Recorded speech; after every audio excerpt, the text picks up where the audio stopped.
January 23rd, doing another fresh off the stalls, probably going to be a bit rubbish. Hello! Welcome to another fresh off the stalls. The ridiculous opening was just because I've been to see this guy dressed as a maid. And this is actually the programme cover for Diary of a Nobody. So this is interesting. This is now the third incarnation, as it were, of this show. It originally premiered at the White Bear in Kennington and is now on its second run at the King's Head Theatre. It's done by Rutherford Pointer, who are the guys behind Fred and Madge, the world premiere of Joe Orton's Lost/First play, which I've done a fresh off the stalls interview with the director Mary Franklin. Do check that out. And it's back with this. It's on for the second time at the King's Head, and it's no surprise. I absolutely bloody love this. It's been a roaring kickstart to my weekend. Despite the fact I've had a pretty horrible week, which is why I haven't done some of these videos for a while. I was just trying to think where to start with what to say about it, really.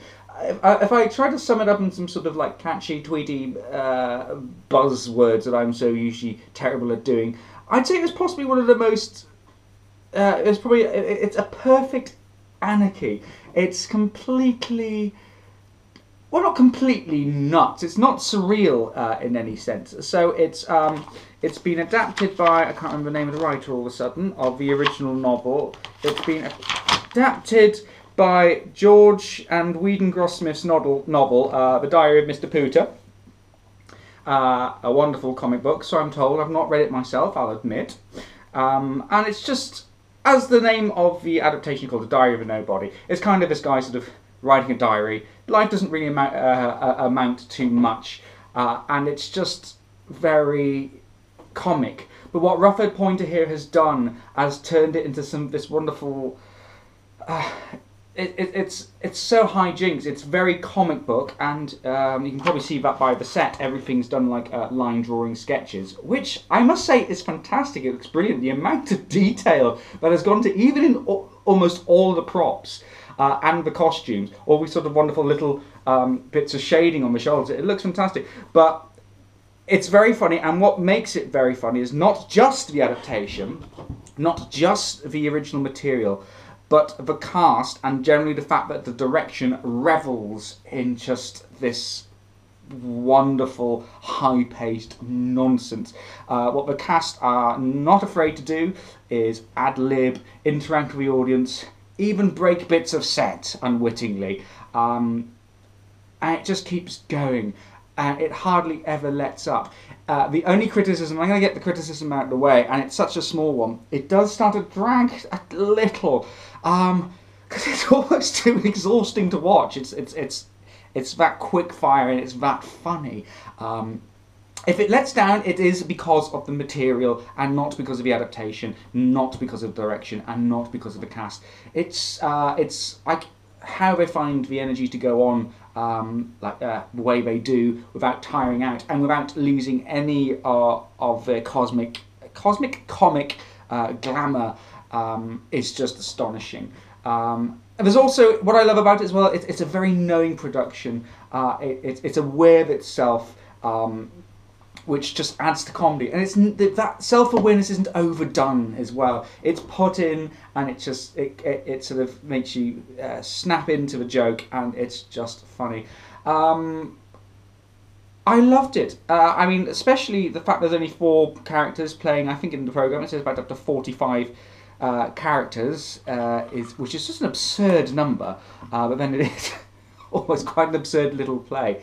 Again, the physicality and the comicality that comes out in playing these different characters is fantastic. I love the gender switching. It's an all-male cast, but there's plenty of female roles, and just the drag. I'm going to say it in inverted commas. It's not drag as such. It's men playing female roles, almost drag. It's fantastic. If I ever turn straight, if my wife doesn't sound like Alan Rickman, it's not going to happen. So I can't pick out any. I mean, I can't pick out any superlative actors, because they're all brilliant. They all work wonderfully together. I love the fact that they try to make each other laugh, but they always respond to each other's own shenanigans on stage. It's so much fun, and I don't think I've seen a comedy since One Man, Two Guvnors where I've actually had that much fun at the theatre. And I think this is going to be quite a short Fresh for Stalls, so I think I need to really sit down, think about how to put these thoughts into something a bit, not as much comprehensive, but a bit more intelligent and a bit more thought out and a bit more structured.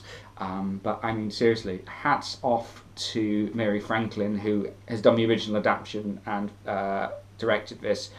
Certainly the original and the revival set designers and costume designers, Karina Nakaninsky, Chris Hone.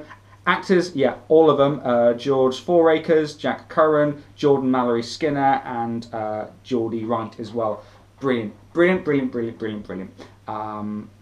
If you haven't caught this the first 2 times around, seriously, no excuse not to catch it this time. You're in for an absolute treat.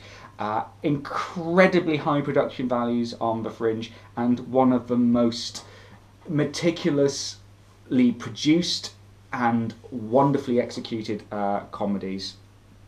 I don't think I can say much more than that. So thank you very much again, Raphael Pointer, for having me and astonishing me yet again with another one of your plays. I can't wait to see what else this theatre company will do next, because you know, they've done 2 things marvellously well, and just the imagination and the energy that they've approached this and Fred and Madge with has just been astonishing. So go and see this.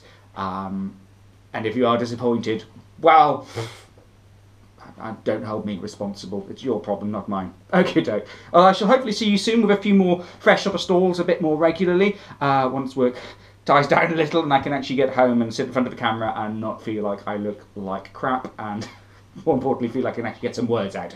So thank you very much. I'm going to go back now and finish a much-earned gin and tonic and an amazing start to the weekend. Hopefully, well, I was going to say, hopefully something can make me laugh as much for the rest of the weekend, but I doubt it. Actually, it's terrible. No, I should tell you now, you have made me laugh so much and made me feel so good about this evening. Mary Franklin and Raphael Pointer, you are going to make my rest of the weekend look terrible by comparison. Ha! What a... Bye.